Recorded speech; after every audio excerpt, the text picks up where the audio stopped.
po sa inyong lahat. Welcome po sa ating programang Ating Pag-aralan. Ang programang Ating Pag-aralan ay isang Tagalog Bible Study na base sa Amazing Facts Study Guide. Dito po ay tatalakayin at ipapaliwanag ang sagot sa mga katanungan gamit ang salita ng Diyos, ang Biblia. Ang programa pong ito nawa ang magbigay daan upang magkaroon ng community kung saan pwede tayong mag-comment, magbigay ng suggestion at magkaroon ng discussion upang lalong maging maliwanag ang ating mga pag-aaral. Ako po si Lorraine, ako po ang host ng programang ito. Ako po ay isang physical therapist na nagtatrabaho at nakatira sa Fujairah, United Arab Emirates. Si Pastor Roel Payod Jr. po ang co-host sa ating pag-aaral. Siya po ang kasalukuyang district pastor sa Amadeo, Cavite. Bago po tayo magsimula ay gusto ko muna pong bumati at magpasalamat sa church family dito sa Fujairah at church family ng Amadeo, Cavite at mga simbahang sakop ng distrito ni Pastor Payod. Gayon din po sa mga panalangin at suporta ninyo sa programang ito. Salamat po. Ngayon po ay pagkakaloob natin kay Pastor Payod ang pagkakataon para sa kanyang pagbati. Kumusta po kayo, Pastor? Good morning po at good day po sa inyo lahat, mga minamahal na mga kaibigan, mga taga-subaybay dito po sa ating pong programa. At ako po ay excited muli na makasama kayo sa ating pong pag-aaral at purihin ng Panginoong Diyos sapagkat binigyan tayo ng muling pagkakataon. Ang inyo pong lingkod ay medyo busy sa mga nagdaang araw at kahit ngayon pong linggong ito, but praise God kasi nagkaroon tayo ng time para muling sama-samang pag-aralan ang kanyang salita.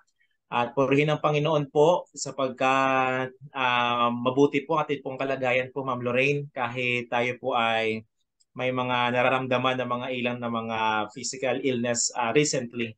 But praise God, He is our great healer at ngayon po ay tayo ay muling magkakasama na mag-aral ng kanyang salita. Salamat po, Pastor. Bago po tayo magsimula, ay hingin po muna natin ang gabay ng banal na Espiritu sa isang panalangin. Nakita po naming Diyos, banal at makapangyarihan sa lahat.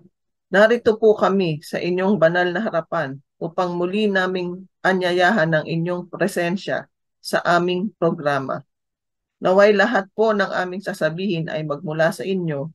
Pagpalain po nawa ninyo ang aming programa na marami po kaming maabot na tao na naghahanap ng katotohanan at may pagnanasa na magkaroon ng mas malapit na relasyon sa inyo. Binabalik po namin ang lahat ng papuri at kaluwalhatian sa inyo.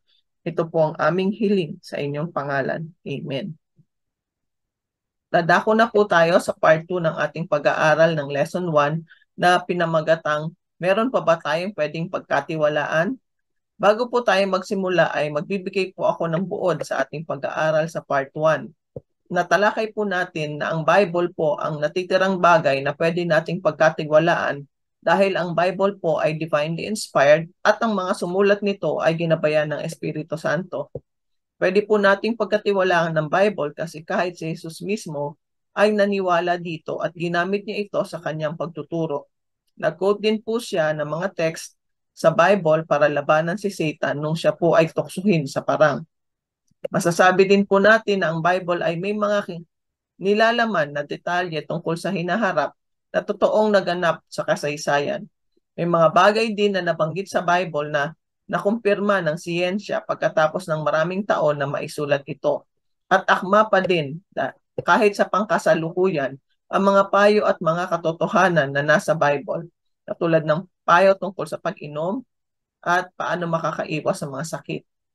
Tayo po ay dadako na sa part 2 ng ating pag-aaral. Para sa ikapitong tanong, ano pa pong iba pang mga katotohanan na makikita sa Bible ang nagpapatunay na ang Bible ay ginabayan ng banal na Espiritu? Pastor?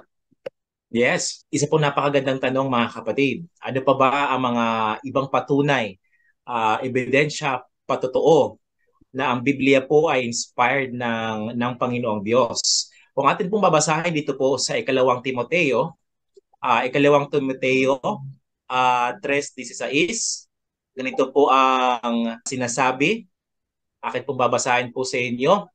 Ang lahat ng kasulatan ay kinasihan ng Diyos at kapaki-pakinabang sa pagtuturo ng katotohanan, sa pagsaway sa kamalian, sa pagtutuwid sa likong gawain, at sa pagsasanay para sa matuwid na pamumuhay.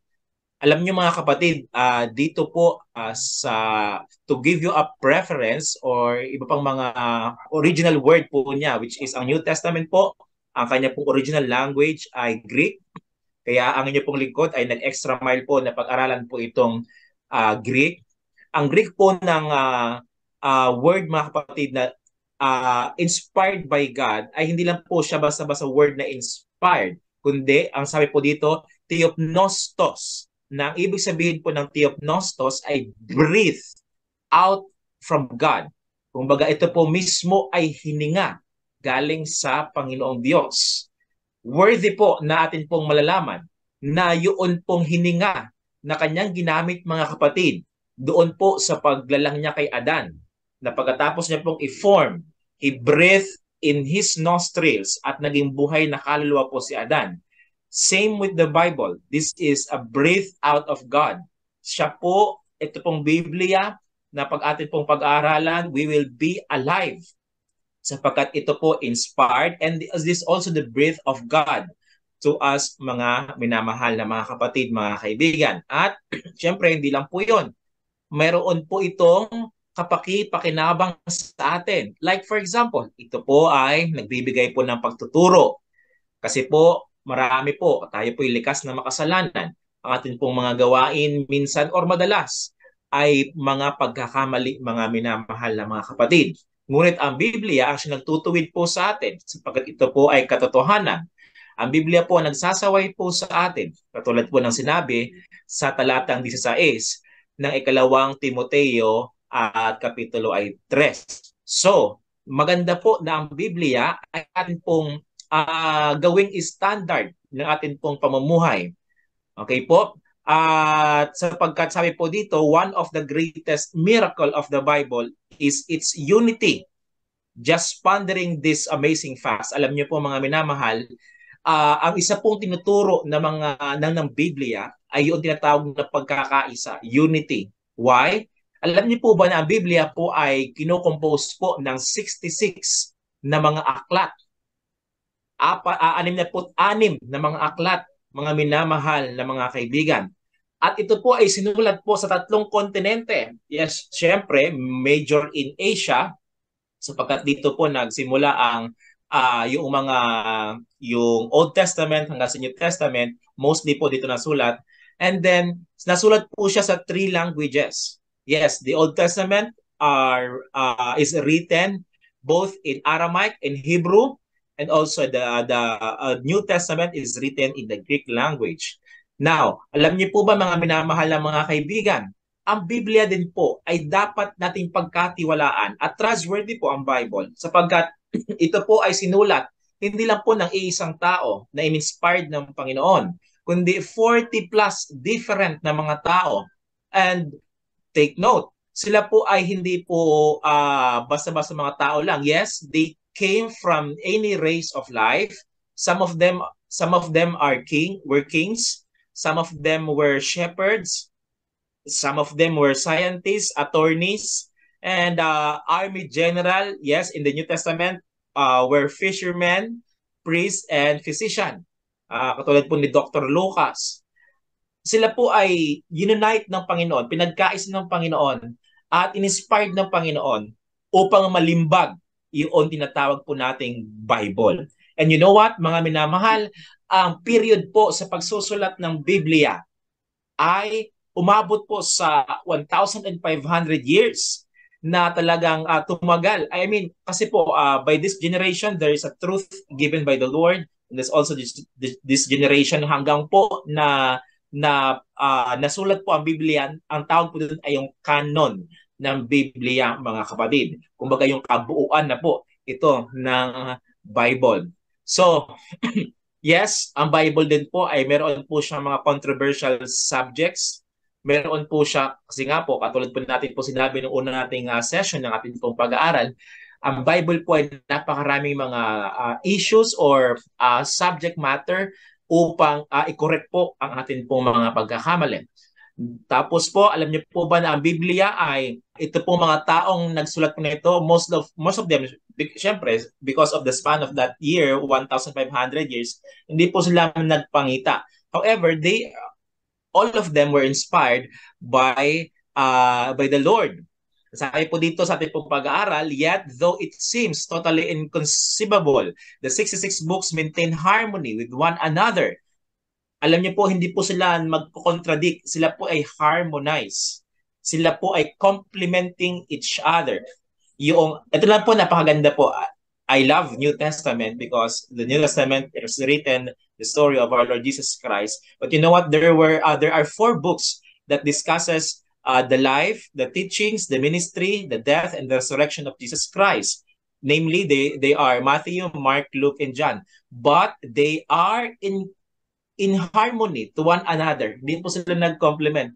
All of them ito pa naman napaganda mga kapatid, even the book of Luke, even though si Dr. Lucas was not a disciple himself, ang kanya pong pagkasulat ay narinig niya po from other disciples, and yet his writings are complementing and harmonizing with those book written by Matthew, written by Mark, and written by John the Beloved.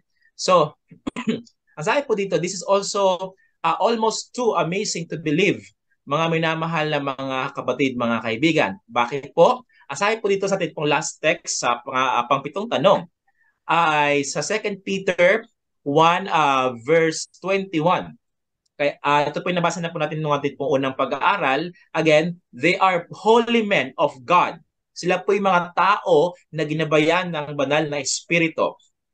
Nung akin pong illustration na binanggit po sa inyo na bagaman ang sekretary nagsulat ng letter, still the word itself is coming from the Lord. So, ito po ay inspired ng ating pong Panginoong Diyos.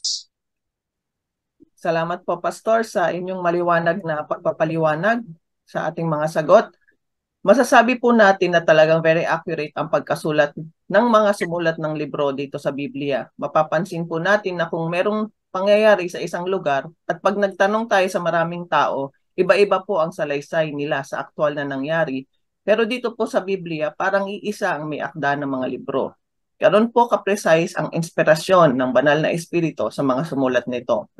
Para po sa ikawalong tanong, ano po ang katibayan ng inspirasyon ng Biblia ang makikita sa buhay ng mga taong nabago nito?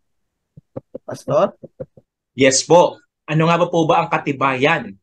Alam niyo mga kapatid, mga kaibigan, bago ko po sabihin sa inyo ang mga katibayan, ito po sinasabi po ni Apostol Pablo sa mga taga-Korinto, dito po sa aklat ng ikalawang Korinto, Kapitulo 5, ang talata po ay 17. Dito po ang sinasabi.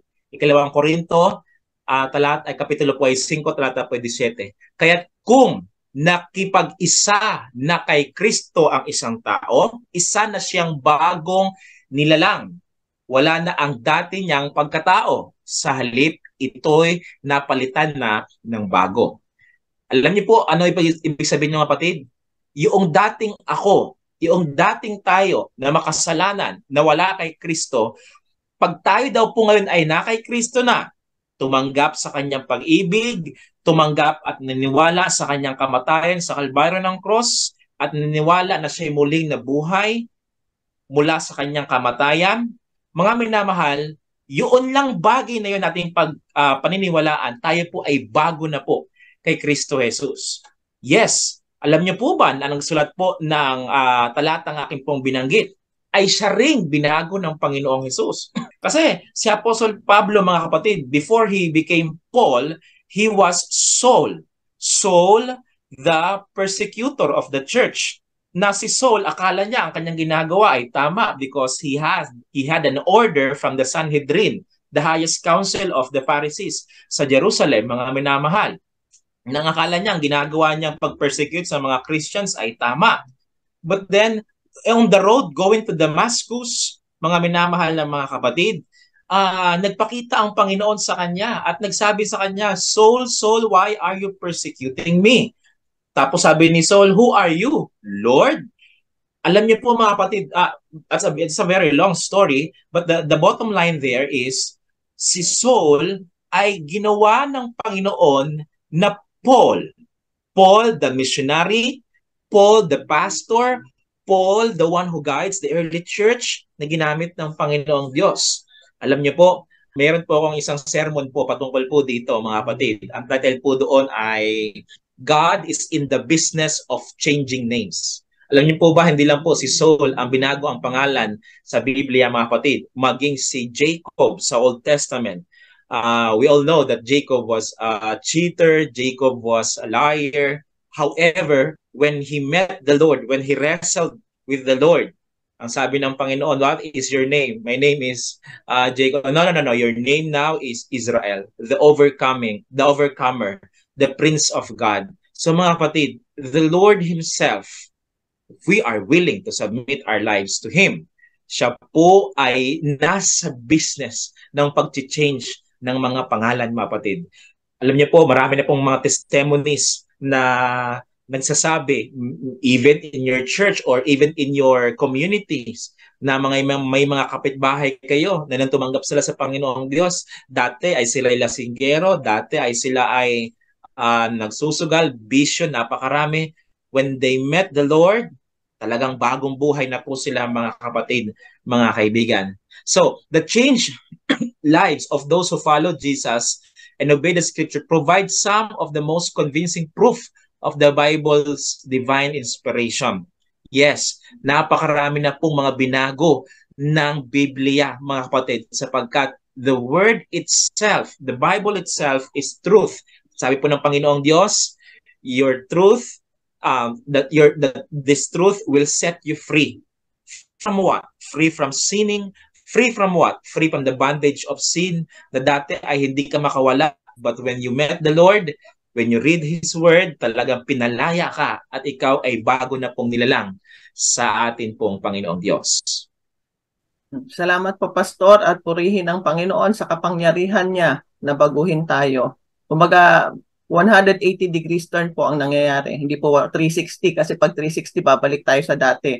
So 180 degrees turn po ang nangyayari. Kumbaga, completely opposite po kung ano at sino tayo dati. Ganun po niya tayo babaguhin. Pwede pong dahan-dahan yung pagbabago o biglaan. Depende po sa kung buo ang puso natin sa pagsunod sa ating Panginoon. Amen. Para po sa pangsiyam na katanungan, anong katibayan para sa inspirasyon ng Biblia ang lumitaw kapag inihahambing natin ang propesiya sa Lumang Tipan tungkol sa pagdating ng Mesayas at sa mga kaganapan sa Bagong Tipan tungkol sa buhay ni Jesus? Pastor? Yes po, napakarami pong mga ebidensya, mga minamahal na mga kapatid. Kasi po, ang tanong po kasi po doon talaga ay si Kristo ba talaga ang tinutumbok ng propesiya sa Lumang Tipan? Nasa kanya ba talaga ang katuparan ng mga propesiyang iyon? And I will say mga kapatid, yes. Narito po ang mga ilang mga ebidensya patungkol mga kapatid sa propesiya na si Kristo Jesus po talaga ang katuparan ng mga propesiyang iyon. Pero bago pong lahat, nais ko pong banggitin sa inyo at basahin ang Lucas 24, ang talata po ay 27. Ito po ang sinasabi. At ipaniliwanag sa kanila ni Jesus ang lahat ng sinasabi sa kasulatan tungkol sa kanya, simula sa mga aklat ni Moses hanggang sa mga sinulat ng mga propeta. Ito po kasi mga kapatid ay ang context po nito, sila po ay naglalakad to Emmaus mga kapatid. At talagang napakarami pong nag-challenge sa kanya na mga Pariseo at mga iba pang, even his disciples na were asking, are you really the Christ? Are you really the Messiah? Or we are waiting for others? Pero mga kapatid, si Kristo po mismo nagsabi, He is the fulfillment of the Old Testament prophecies. Now, the question is, mga kapatid, ano po ang mga iilang ebidensya na si Kristo po ay ang fulfillment ng Old Testament prophecies? Let me give you one. Number one, dito po sa Micah mga kapatid. Okay po, babasahin ko po sa inyo sa Micah chapter 5. Okay po, Micah chapter 5 verse 2. Dito po ang sinasabi mga kapatid. Micah chapter 5 verse 2. Ito po ang sinasabi. Sinabi ni Yahweh, ngunit ikaw, Bethlehem, Ephrata, bagamat pinakamaliit ka sa mga angkan ng Juda, ay magmumula sa iyong angkan ang nasa isang mamumuno sa Israel. Ang kanyang pinagmulan ay buhat pa noong unang panahon pa. Alam niyo po ba ang Bethlehem, mga kapatid? Ito ang lugar na kung saan ipinanganak si Jesus. Ngunit, kung inyo pong babasahin, ikukumpara po natin dito po sa Mateo, ang talata po, ang kapitulo po ay 2, Mateo chapter 2. Okay po, Mateo chapter 2. Okay po, Mateo chapter 2 verse 1. Ito po ang sinasabi, panahon ng paghari ni Herodes sa Judea na ipinanganak si Jesus sa Bethlehem.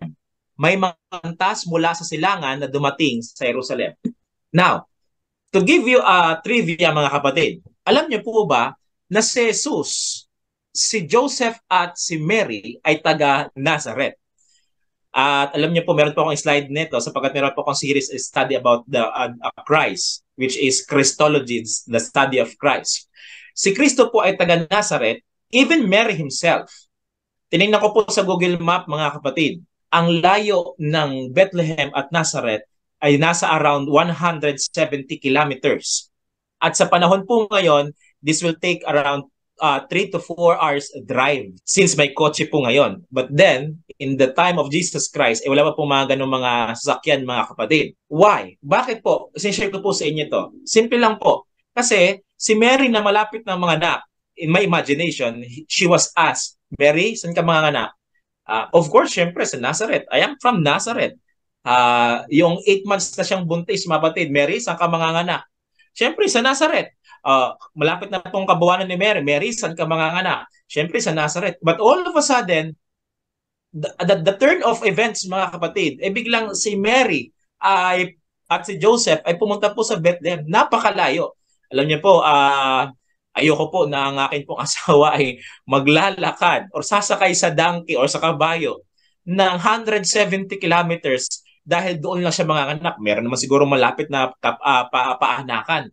But to fulfill the prophecy, mga kapatid, to fulfill the prophecy and to prove the genuineness of the Bible, mga minamahal, mga kapatid, Jesus himself fulfilled it. Talagang doon po siyang pinanganak, mga kapatid. Ano pa ang mga ilang mga ebidensya, mga kapatid? Dito po sa Isaiah Isaiah chapter 7 verse 14. Dito po ang binabanggit, mga kapatid. Isaiah chapter 7, okay po, Isaiah chapter 7 verse 14.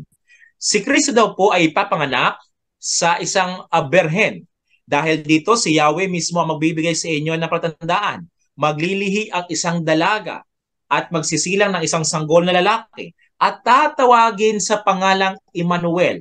Alam niyo, mga kapatid, yes, Mary herself was a virgin. Talagang kaya nga po siya iiwan ni Joseph kasi nagulat siya bakit nagdalang tao siya na wala pa silang hindi pa sila kasal. Talagang nagulat siya, mga kapatid, si Joseph. But the angel told Joseph na no, Mary mo po itong si Mary because she was bearing the child of God, the Holy Spirit. Now, anyway, to bring back the story, mga kapatid, to fulfill it, si Mary po ay nagdalang tao, even though na siya po ay wala pa pong sexual interaction with Joseph. This is the prophecy, mga kapatid, na siya po talaga ay manganganak even though she was a virgin. And the prophecy fulfilled na siya po tinawag sa New Testament na Emmanuel, na ibig sabihin po ay God with us. Sa John chapter 1 verse 14, the word became flesh and the word dwelt among us. Nakasama po talaga ng tao ang Kristo na ipinanganak, mga kapatid. Ano pa? Dito po sa Zechariah. Okay po, Zechariah chapter 11 verse 12. Ako po pupili lamang po ng mga ilang mga teksto na to prove that he was the fulfillment of the Old Testament prophecy. Zechariah chapter 11, kung atin pong babasahin, mga kapatid, Zechariah chapter 11, and we are here. chapter 11, verse 12 and 13. Dito po ang sinasabi. Okay po? Sinabi ko sa kanila, okay, kung gusto ninyong ibigay ang aking sahod, salamat. Kung ayaw ninyo, sa inyo na lang. At binigyan nila ako ng 30 pirasong pila bilang sahod. Pagkatapos sinabi sa akin ni Yahweh, ilagay mo iyan sa kabang yaman ng templo. Ito po yung propesiya, mga kapatid, na si Kristo daw po ay ibibenta, ipagkakaloob sa 30 pieces of silver. Now, to give you a trivia, mga kapatid, you know what? This prophecy was written, Zechariah, the book of Zechariah was written 700 years before the advent of Jesus Christ. And by the way, yung kanina aking binanggit na propesiya ni Micah na siya ipapanganak sa Bethlehem, that was 400 years bago po ang kapanganakan ni Jesus. And yet, he was born in Bethlehem. Ito pong prophecy ni Zechariah, this was 700 years bago po ipanganak, bago pa ibitray ni Judas Iscariote at ibenta si Jesus sa halagang 30 pieces of silver. Now, let me ask you a question, mga kapatid. Anong taon ngayon? Taon ngayon ay 2023. Let's minus 700 years. Okay? Let's minus 700 years. Minus 700 years, tayo po ay nasa 1300s. Okay? Parang ganun, 1400s. Tanong, magkano po ang tinapay ngayon? Tinapay na lang muna. Ang tinapay ngayon, mga kapatid, yung loaf bread nasa mga 70 pesos or 60 pesos. Do you think loaf bread before, or bread na lang, wala pa kasi sigurong loaf bread before, bread na lang before, do you think 70 pesos ang halaga? Bakit ganun po ka-precise ang exact ang amount, mga kapatid? Even the time changes, pero na-predict na po na Zechariah na this 30 pieces of the amount, that amount will be the amount na ibibenta po si Jesus. I mean, 400 years na mga nagdaan, mga kapatid, syempre mag-change yung stock market, magbabago yung mga presyo ng mga bilihin. But this prophecy is so precise, so accurate, na itong eksaktong amount na ito, and yet, natupad po ang prophecy sa life ni Jesus Christ na siya po ay binenta with that amount, mga minamahal na mga kapatid, mga kaibigan. Ano pa po, mga kapatid?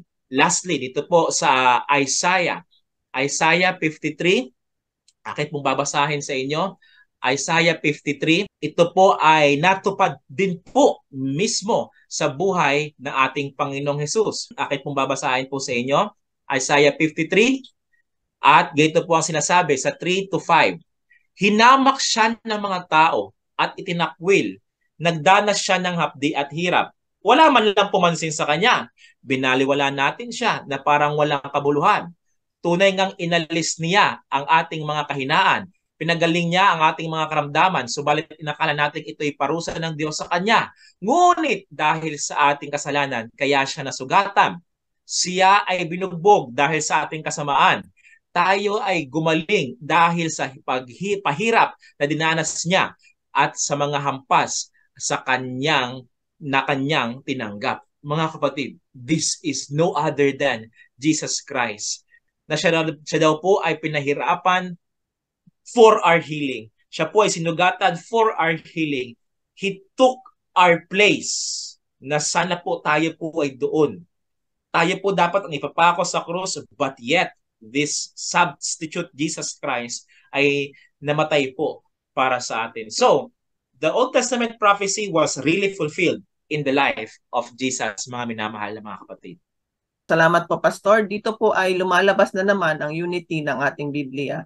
Bihira lang po na magkatotoo ang mga hula para sa isang tao, pero dito po sa Bible ay 125 prophecies po sa lumang tipan tungkol kay Jesus Christ ang nangyari sa bagong tipan. Talaga pong nakakamangha. Sa ika-10 pong tanong, ano ang kalamangan ng isang tao na tumanggap ng Biblia bilang kinasihang salita ng Diyos? Wow, napakagandang tanong. Ano po ba ang advantage natin, ninyo na mga taga-subaybay, natin na nag-aaral ng Biblia, mga minamahal na mga kapatid? Nais ko pong sabihin sa inyo, dito po sa mga awit. Okay po. Akin pong dalangin mga minamahal na mga kapatid habang kami po nagbubuklat po ng Biblia dito mga kapatid. Kayo rin po sa inyo po tahanan ay nagbubuklat din po ng Biblia sa kapitulo po 119 verse 98. Ganito po ang sinasabi mga kapatid. 119 verse 98. Kasama ko sa tuwina yaong kautusan. Kaya ako'y dumurunong ng higpit pa sa kaaway. Ano po ang point mga kapatid na ni Haring David po dito? Ginagawa daw po tayong matalino ng Panginoong Diyos. Ang Biblia po, mga minamahal na mga kapatid, ang siyang nagbibigay sa atin ng kaalaman. Sabi nga po dito, a person who accepts the word of God will discover answer and to many mysteries that confound those seeking only worldly answers. Yes, mga minamahal na mga kapatid, ang Panginoong Diyos, kung ikaw ay totoong nagsisearch sa kanyang salita, kung ikaw ay totoong uhaw sa kanyang salita, talaga po na ikaw ay bibigyan ng Panginoong Diyos ng fountain of life, fountain of knowledge. Because the Bible is talking about no other than our Savior, Jesus Christ. Mga minamahal na mga kaibigan. So, sabi po dito sa next text po natin, God who all has always existed and knows everything shares this truth with us in the Bible, recognizing that we could never figure them out on our own. Alam niyo po mga kapatid, hindi po tayo iniiwan ng Panginoong Diyos sa journey po na atin pong pag-aaral sa Biblia. At syempre, once we know the truth, dapat tayo rin po ay meron din pong eagerness to share this precious truth from the Bible sa atin din pong mga kakilala. Salamat po, Pastor, sa napakaliwanag na explanation sa ating mga sagot. Para sa ika-11 tanong, anong mga naganap na pangyayari ang magbibigay pansin sa kapangyarihan at pang-akit ng Biblia? Pastor? Wow, ano po, napagandang tanong po, no? Ano daw po pangyayari ang nagbibigay pansin sa kapangyarihan at pang-akit ng Biblia? Ang sabi po dito mga kapatid, the increasing number of natural disasters, ito po ay about po doon sa mga signs of the times, and the rise of worldwide terrorism are signs predicted. Bakit po? Dito po, sabi po sa Lucas, ang talata po ay 21. Akin pong babasahin sa inyo mga minamahal na kapatid. Lucas 21, talata po ay 25. Ito po ang sinasabi sa Magandang Balita Bible Version. Ito po ang sinasabi mga minamahal na mga kapatid. Magkakaroon ng mga palatandaan sa araw, sa buwan, at sa mga bituin, sa lupa at mga bansa ay magsisindak at malilito dahil sa ugong at mga daluyong ng dagat. Ito pong context nito mga kapatid ay nagpapatungkol po sa malapit ng pagpaparito ng ating Panginoong Hesus, ng ating tagapagligtas. Mga kapatid, kaya ang napakaraming mga pangyayari na kung tawagin po ay signs of the times of His second soon advent or return. Mga kapatid, the Bible itself is a prophecy.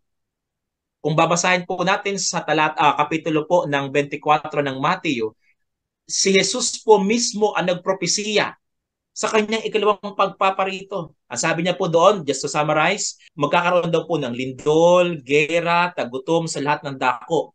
At ito po'y nangyayari.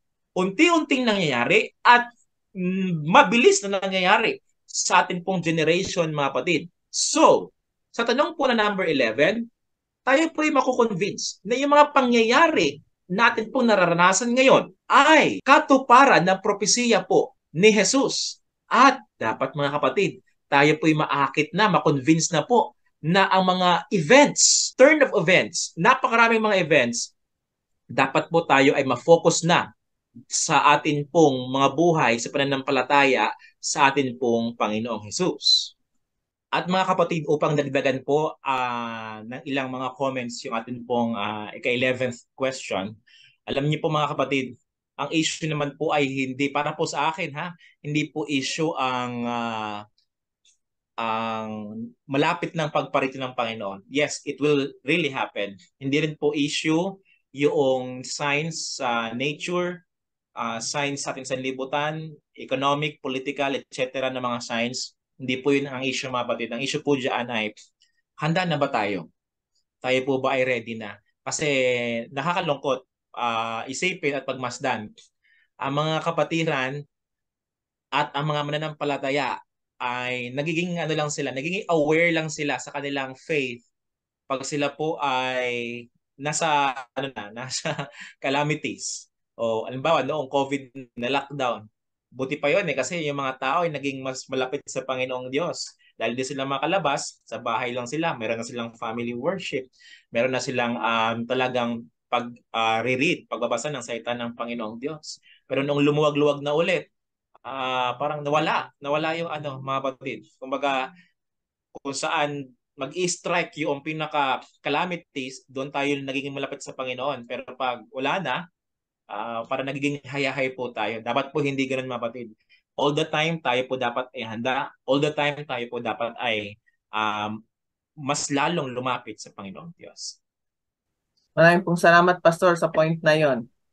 Para po sa ating ika-12 tanong, bakit ang pag-aaral ng Biblia ang pinakamahusay na pagkakataon para magkaroon tayo ng pangmatagalang kaligayahan at kapayapaan?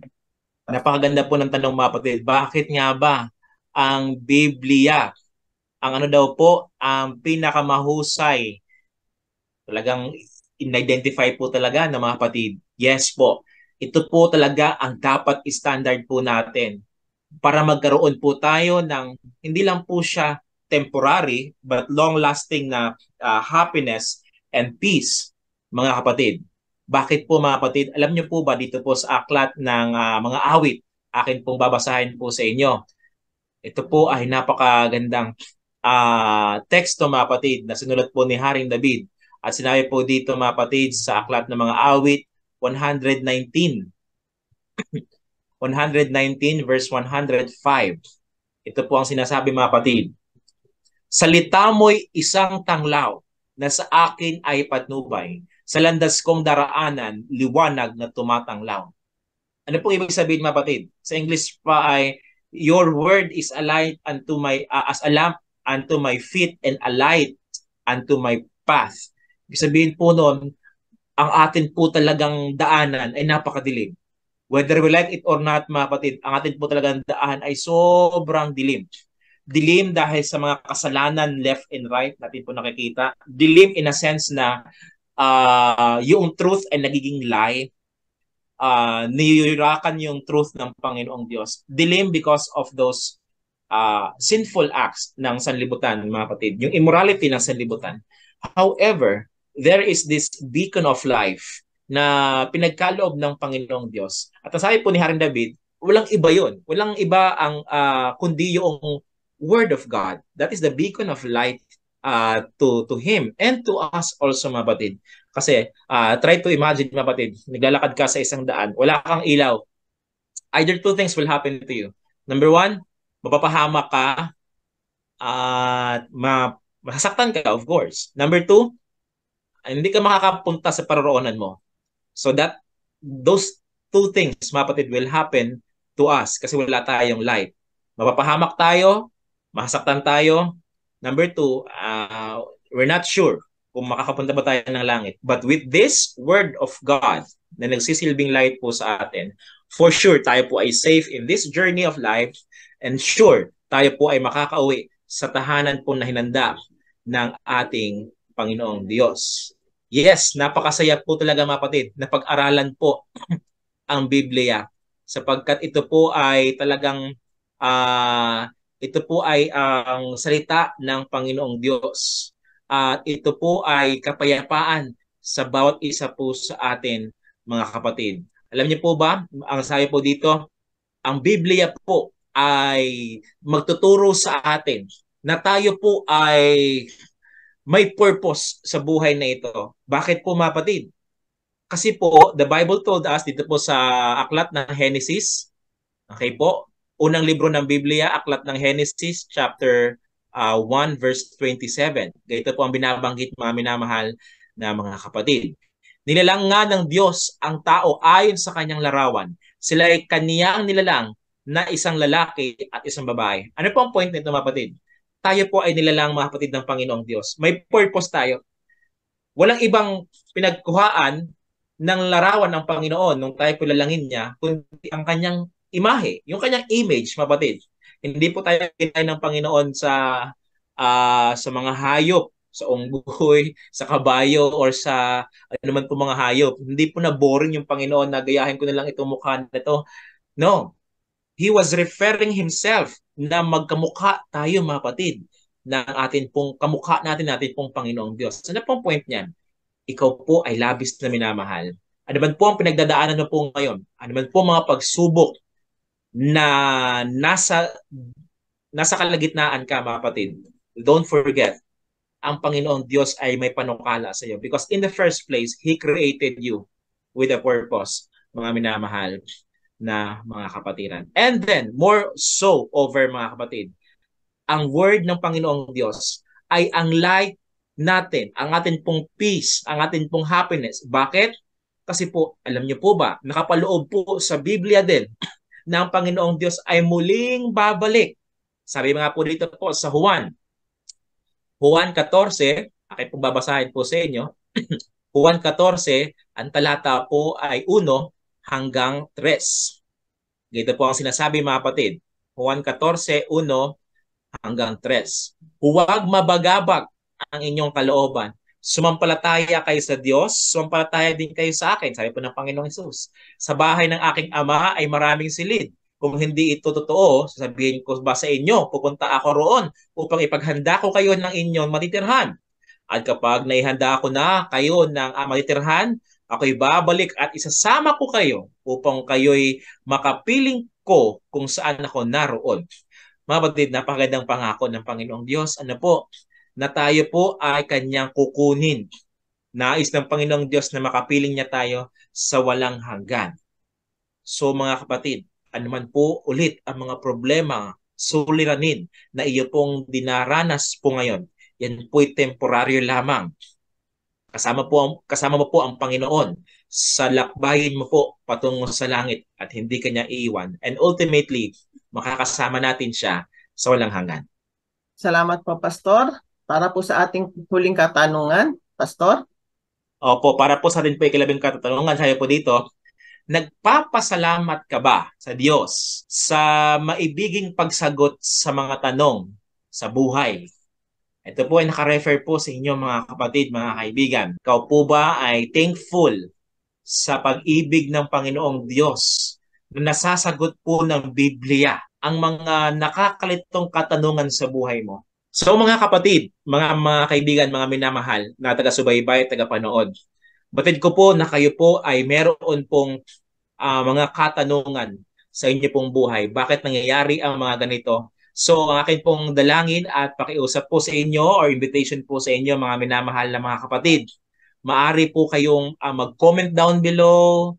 Kung kayo po ay meron pong nais na i-prayer request, mag-comment lang po kayo sa comment section, sa comment box para maisama po namin kayo sa mga prayers po namin every day, every night. Kami po ay nagkakaroon po ng prayer sessions nang sa gayon po ay may sama po namin ang inyong po mga prayer requests. Kung meron po kayong kalituhan, you are searching for answers, mga minamahal na mga kapatid, don't hesitate to ask us in this comment section para ma-address po namin sa susunod po namin mga episodes ang inyong pong mga katanungan. Muli, maraming salamat po sa inyo pong pagsubaybay at pakikinig dito po sa atin pong programa, mga minamahal na mga kapatid.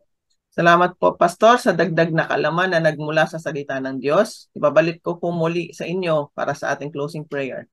Tayo po ay manalangin mga kapatid. Dakila naming Diyos, nasumpungan namin muli ang kapayapaan at kasiyahan sa amin po mga puso na ito ay makukuha, masusumpungan lamang namin po sa inyo pong presensya at sa pag-aaral po ng inyong salita. Maraming salamat sapagkat pinagkaloob niyo po ang Biblia para po sa amin na magkaroon kami ng kasagutan sa amin pong nababagabag na mga puso. Sa mga isipan namin punong-puno ng katanungan ay inyo pong sinasagot, O Diyos, at ang inyong pong kasagutan ay punong-puno ng pag-ibig para po sa amin na nagugulumihanan sa mundong ito. Akin pong dadalangin ang mga taga-subaybay ng programang ito. Akin din pong pinapanalangin ang kanilang mga pamilya, mga mahal sa buhay. Ang kanilang pong hanap buhay, Lord, ay inyo pong pagpalain. Sa araw-araw, gabayan niyo po sila at samahan. Naway magkaroon pang bawat isa sa amin, Lord, ng eagerness at kauhawan na mag-aral pa ng inyong salita. Patawarin kami sa pagkulang pagkakasala namin po nagagawa. Ito po ang misamat na langit sa pangalan ni Jesus. Amen. Salamat po, Pastor Payod. Tayo po ay tinawag ng Panginoon sa gawain para magpalaganap ng Ebanghelyo. Malaki po ang gawain pero kakaunti ang mga manggagawa. Nais po namin na kayo din ay maging kabahagi namin sa gawain. Ma-share ang banal na salita ng Diyos at magpalaganap ng pagmamahal ni Jesus sa bawat isa sa atin. Tayo po ay magtulungan at magpalakasan spiritually. Gawin po nating goal ang magkasama-sama tayo sa langit na bayan. Marami pong salamat sa mga nakapag-subscribe na sa ating YouTube channel na ating pag-aralan. Sa mga hindi pa po nakaka-subscribe, paki-subscribe nyo po at sa wala pa pong Gmail account, ilalagay ko po ang link sa isang video ko para matulungan kayo na gumawa ng Gmail account para makapag-subscribe. Hanggang sa susunod pong bahagi ng ating pag-aaral, ito pong muli si Lorraine na nagpapaalala sa inyo na mahal tayo ng ating Panginoon. Bye-bye!